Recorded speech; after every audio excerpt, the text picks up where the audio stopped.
It's 1525, about 8 years after Martin Luther published his 95 Theses criticizing the Catholic Church for the sale of indulgences, and emphasizing that the only way to reach salvation was through divine grace and devotion.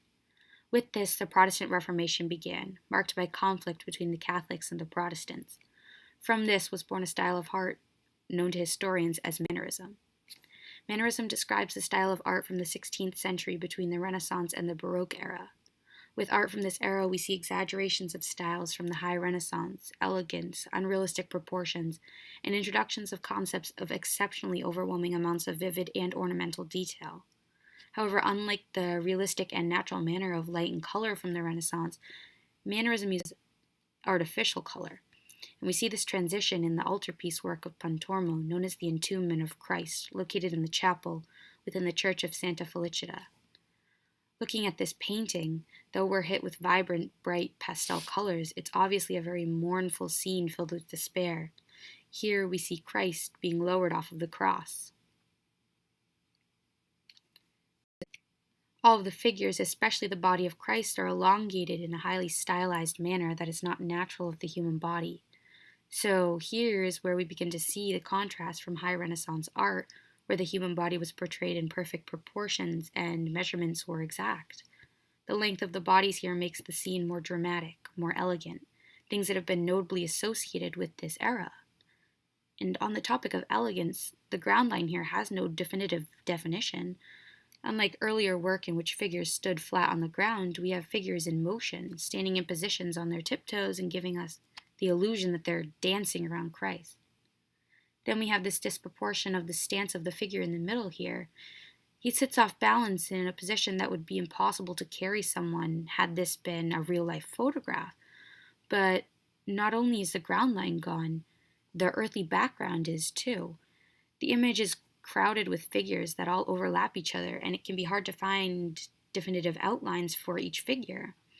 And they're not placed in any order, contrary to the hierarchical triangular order from the Renaissance. The focus on realism in the scenery of the background from the Renaissance isn't present here either. In fact, we really only see the ground, which doesn't give us any sort of clue as to where the figures are. The figures are really the only thing in this painting, and there's no symbolism or objects to help us understand what's happening. This isn't true for all Mannerism art, though. Tintoretto's Last Supper is filled with immense detail that we see in the flooring, in the figures themselves, in the ceilings, really everywhere in this painting. And we have the presence of artificial light, but this time it's in a divine context. The light in this otherwise dark setting comes from the halos around the heads of Christ and his apostles.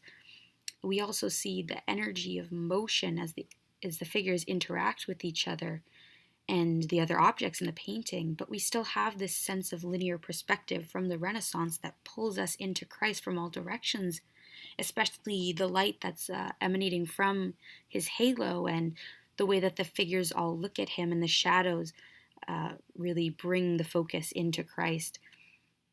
And we have a break from the Renaissance naturalism with the depiction of angels in their biblical non-human form.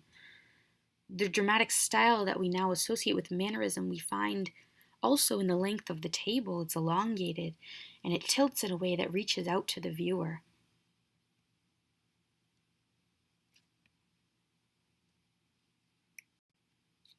Now we've established the key elements of Mannerism. We have the overlapping of figures, artificial light, elongation, unnatural forms, unbalanced positions, and the absence of flat lines.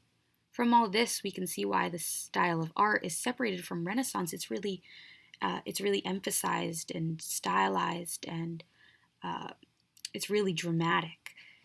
And we can see that it's going to be a precursor to what's going to come in the Baroque era.